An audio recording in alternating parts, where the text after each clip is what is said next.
Tantor Audio presents Sweet Boundless by Kristen Heitzmann. Narrated by Renée Chambliss. 1. The rosy kiss of the sun on the newborn day is God's own touch upon his world. Carina.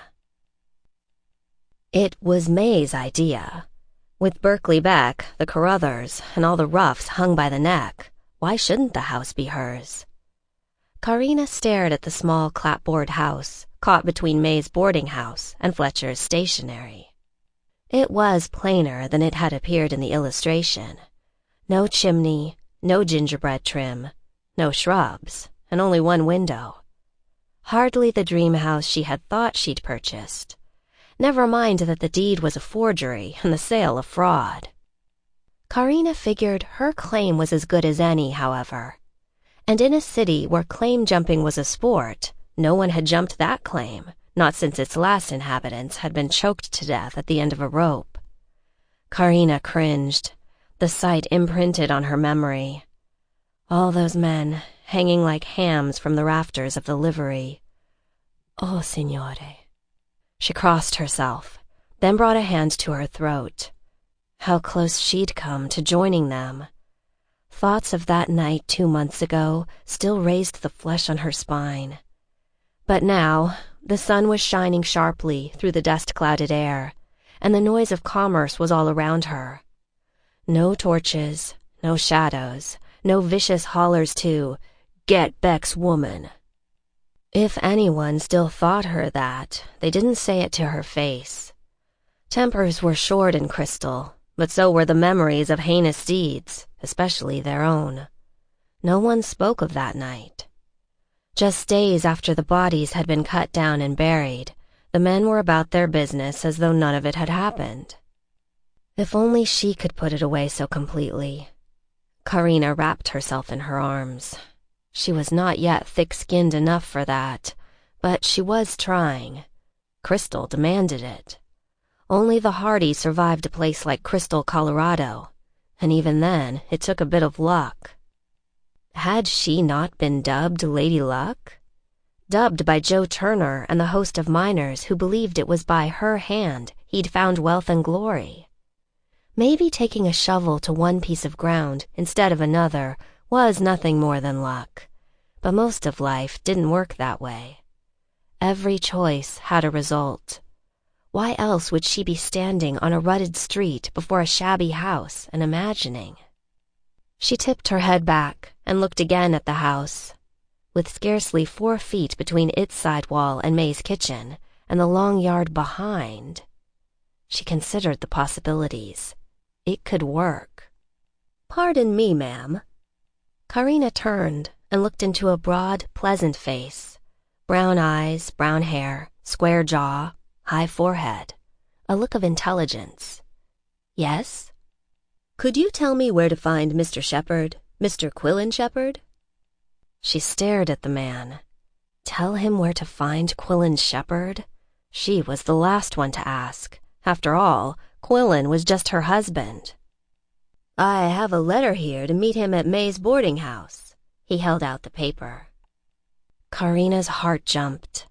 2 months had passed since Quillan had left. After the first month, he'd sent money to May for Carina's keep, but hadn't come himself. Did this man's letter mean Quillan was returning? "This is May's." Carina gestured toward the 2-story structure beside the little house. "When were you to meet him?" "Well, today." Today. "He said in the letter I might find a room at May's." "Then you'll be staying. And Quillan might be too." "If we conclude our business positively." The man removed his hat.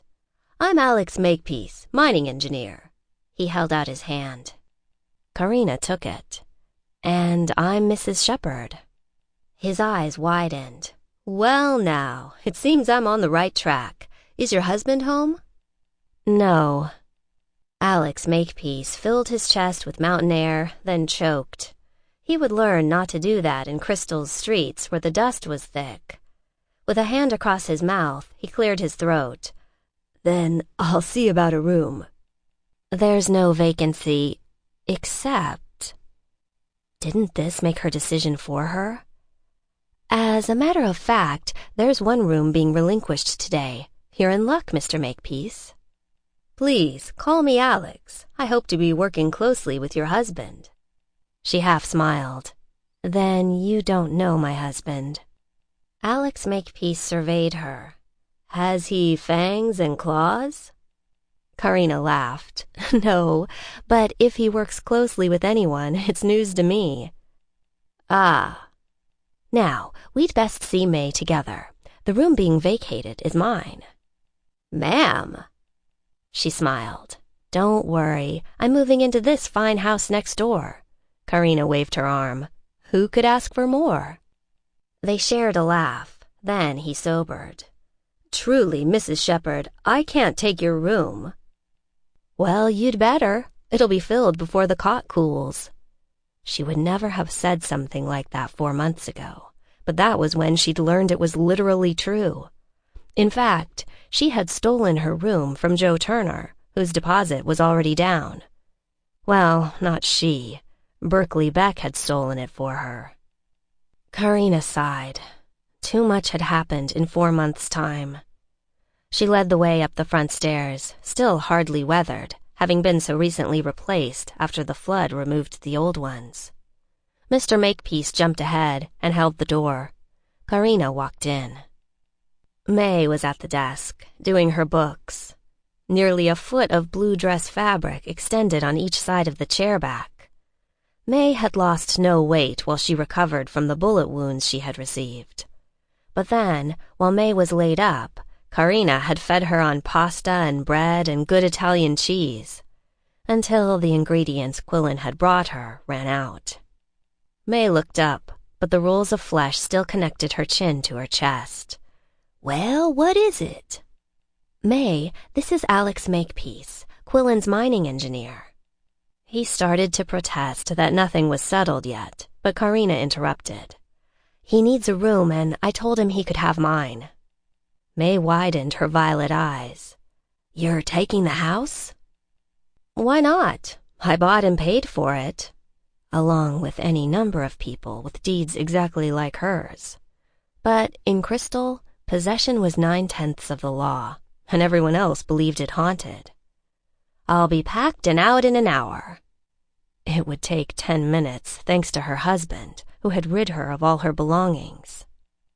Of course, he had done what he had to, clearing the road of her broken wagon and its contents so that he and others might pass. And he hadn't been her husband then.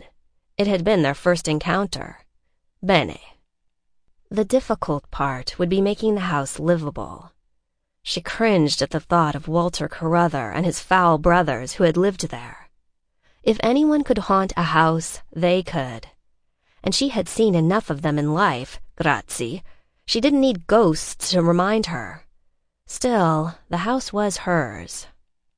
May heaved herself to her feet.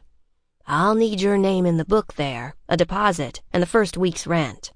Rent's due at the front end every time. It was her standard proclamation, in case they met with an accident so permanent May could not collect. Carina left them to handle the details, and climbed the stairs and entered the canvas-walled cubicle, only slightly larger than a horse stall, that had been her home these last months. Though she'd been desperately lucky to find it, she wasn't sorry to leave it. Only through her diligence had she not acquired lice from the thin mattress on the cot, and the small toffee-colored topo, whose acquaintance she'd made her first morning there, skittered regularly across the floor and under the door. No cats, Berkeley Beck had told her. No cats lived in Crystal to limit the rodent population. Bene, fine. She had learned to live with things as they were. She took from under the bed a carpet bag and black leather satchel.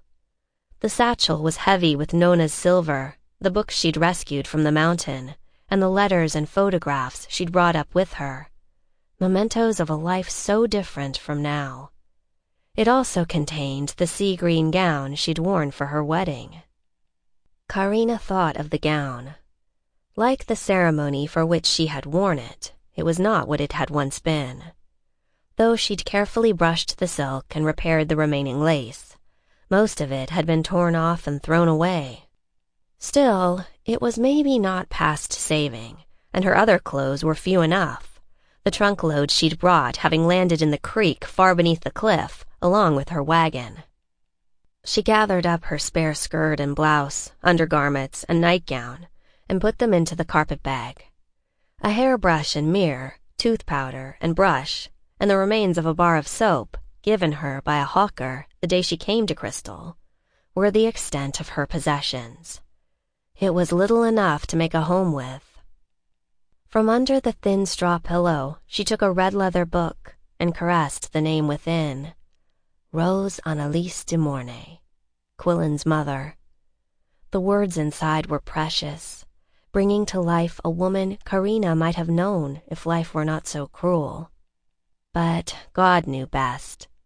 She placed it gently into the leather satchel. One last look around the room showed nothing else. She took the bags and started down the stairs, straining with the weight of them. Mr. Makepeace saw her and hurried to her aid. "Let me help you with that." He reached for the bags. Together, they walked next door. Carina halted on the stoop and girded herself before trying the door. It was open, as it had been the last time she'd tried the knob.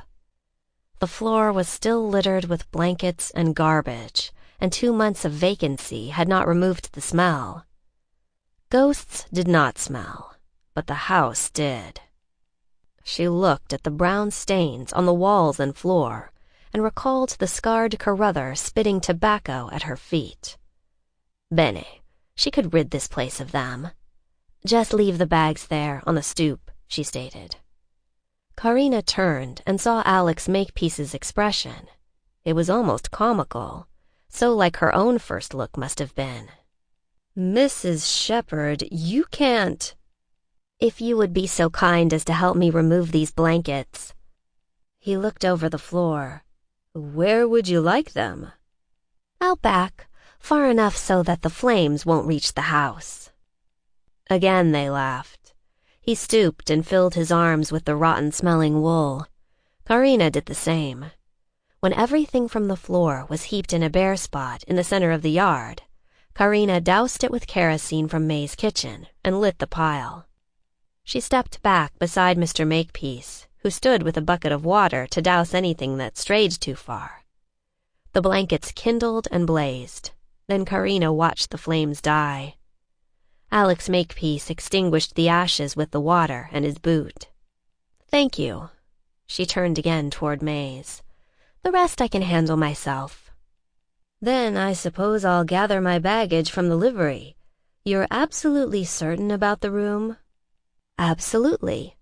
By the way, the little topo, the mouse, is quite tame."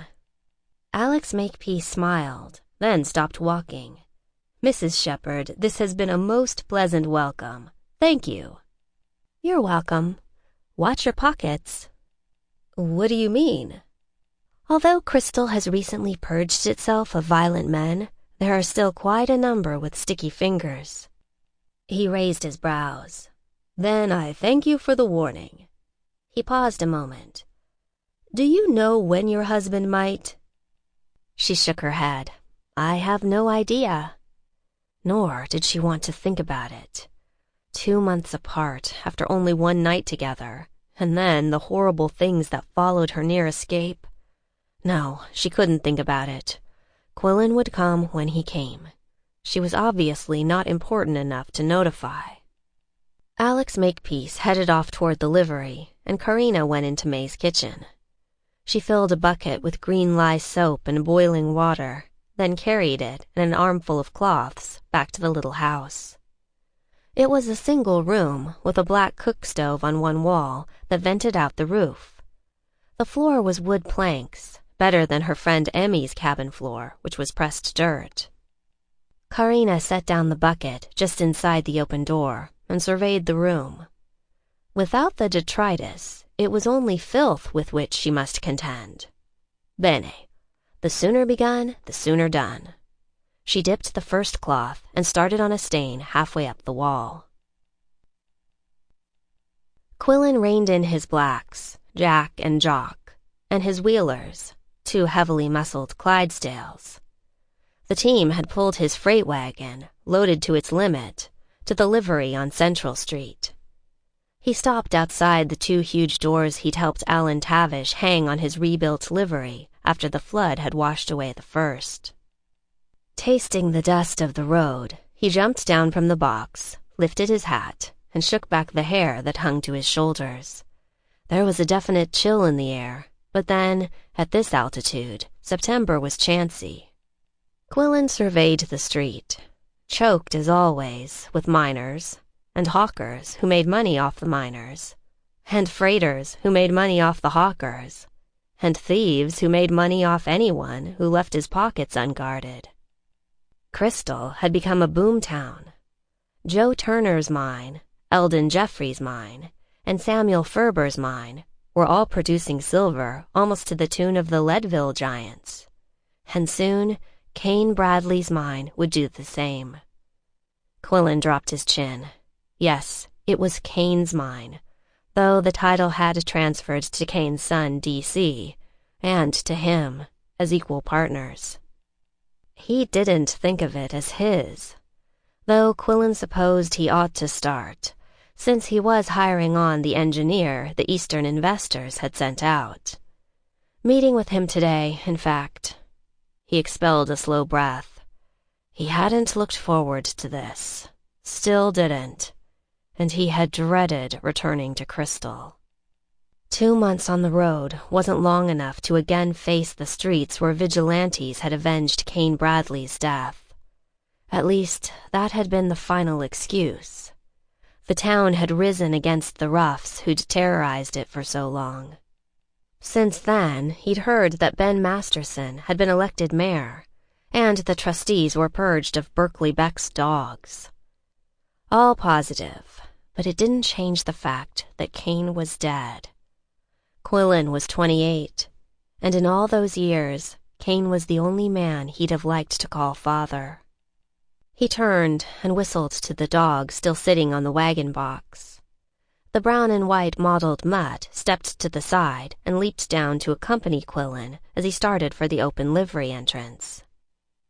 Alan Tavish was settling with a man whose bags stood around him as he paid the fee for boarding his team.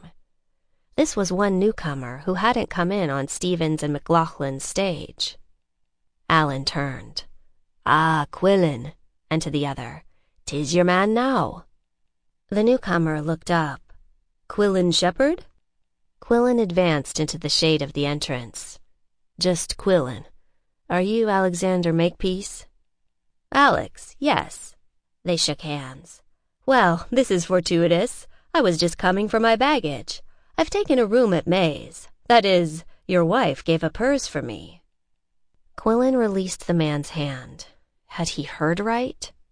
My wife? She's leaving May's? Had it taken all of 2 months for Carina to accept defeat? Was she even now planning her departure? Her escape? Alex Makepeace shook his head. "I was afraid you wouldn't be pleased. She's moving next door into that shabby little dwelling." Quillan considered the house Carina had purchased fraudulently through Berkeley Beck. What did she mean, moving in there? Did she think to set up housekeeping with him? His heart jumped, then stilled. He knew better than to let those feelings return. "Have you seen the rooms at May's?" Alex shook his head. "Not yet." "You might redefine shabby." "Ah." Alex looked out through the doors of the livery. "Then the sooner we make something of this mine of yours, the better, eh?" Quillan didn't bother to tell him he was already comfortably set with the income from his freighting and wanted no part of the mine. That was no one's affair but his own. "I'll let you get settled while I make some deliveries. I've a wagon full of freight to unload." It was more accurately sales than deliveries, but Quillan knew exactly where he'd take the things he'd purchased and who would buy them without quibbling 1 cent on his price. Only Carina thought she could haggle him down. Only Carina could. Quillan frowned. "Shall we meet back here in 2 hours?" Alex Makepeace raised his brows slightly. "Would you like some time with your wife first?" Quillan's response revealed nothing. "We'll handle our business first, while there's daylight to see the mine." Alex's mouth formed a downturned arc as he nodded. "All right." Quillan watched him walk out, arms filled with baggage. He tried not to imagine Alex Makepeace sleeping in Carina's cot, but then he'd tried hard enough not to imagine her sleeping there. He turned to Alan and gripped the old ostler's shoulder. "How are you, Alan?" "Well enough. And what's so pressing you can't see the lass?" "Don't start." "Mary and the saints, man. She's your wife." "I know she's my wife. I offered to let her out of it." "You what?" Quillan lifted his hat and forked his fingers into his hair. "It was misbegotten from the start. Cain would—" He dropped his hand and looked away. "Cain would what, boyo?" "It doesn't matter." "Aye, it matters. You've got some twisted idea keeping you from what's important." Quillan closed his eyes with a weary breath. "Leave it, Alan. I've had a long road. And it's good to have you back." Quillan looked at him, bent and gnarled with rheumatism, his craggy face gentle and honest. Too honest. "I guess I can't avoid her for long." Alan shook his head. "You're daft. You've got a bonny lass, one any man would be proud to call his own, and you talk of avoiding her. You've been too long in the sun, man." Quillan smiled. "Maybe I have, but just now I have the fruits of my labor to collect. I'll bring you my team when I'm done. You have stabling?" "For yours, always." Quillan patted his shoulder and walked out with the dog on his heels. It would take all of 2 hours to unload his goods at their various locations. Just now, he was glad none were going to May, though he did have a dozen eggs for his wife. Why he'd picked them up, he couldn't say. It was certainly no peace offering. 2. One breath in the presence of God is worth more than a lifetime away. Carina. Carina's back and shoulders ached. Still on her knees, she pressed a palm to her lower spine and arched up. Bene. Here she was, scrubbing like a maid, the daughter of Angelo Pasquale DiGratia. She threw the cloth into the grimy pail. The end of her braid brushed the floor behind her as she knelt and stretched her back. She would soak in the hot springs for hours after this. Emmy wouldn't charge her, and it would feel good to steam away the aches once she finished. She looked around her. The room was almost habitable. Some of the stains were still faint on the walls. She would ask Joe Turner for paint. He had just built a 3-story house and would have paint to spare. He would gladly share enough for this small room. The floorboards were now scrubbed clean, but Carina shuddered to think of sleeping on the same floor Walter Carruthers had inhabited. Somehow she must acquire a bed, but with what? She thought again of her idea. Was it possible? She eyed the wall between her house and May's. A door there, and a wall connecting the two structures. A door on May's side into the kitchen. Once she wouldn't have dreamed of invading May's kitchen. Now she thought of it as her own. They could both use it. And if she built onto the back, a room just large enough for tables and chairs. What would May say? Would she like the idea, or would it offend her? Carina would do nothing to hurt her. But if May agreed, she could borrow from Joe Turner and build. Then what? Where would she get the ingredients and all the other things she'd need? The only freighter she knew was Quillan. Her stomach flipped. Just the thought that he might come, that she would see him. It was crazy, pazzo, to think that after 2 months of silence he would be eager for her. She mustn't hope. God would bring good from their marriage, but she couldn't guess when. She gathered up the soiled cloths and lifted the pail of slimy water. She emptied it where she'd burned the Carruthers' last effects, then headed for May's back door. Was Quillan in town? Was he meeting with Mr. Makepeace even now? And what did that mean? What did Quillan have to do with the mining engineer? She shook her head. Signore, you're teaching me patience, but it feels like long suffering. She found May in the kitchen, stirring an enormous kettle of stewed beef on a stove large enough to hold 2 such kettles, with 4 burners to spare. Carina breathed the aroma. It was so constant now, she nearly dreamed it. Stewed beef with potatoes, stewed beef with onions, and on Wednesdays it was bear meat in the pot. Bene. One thing she would never cook Quillan was stewed beef. She stopped short. What was she thinking? Cook for Quillan? 1 meal she'd made him. 1 meal only.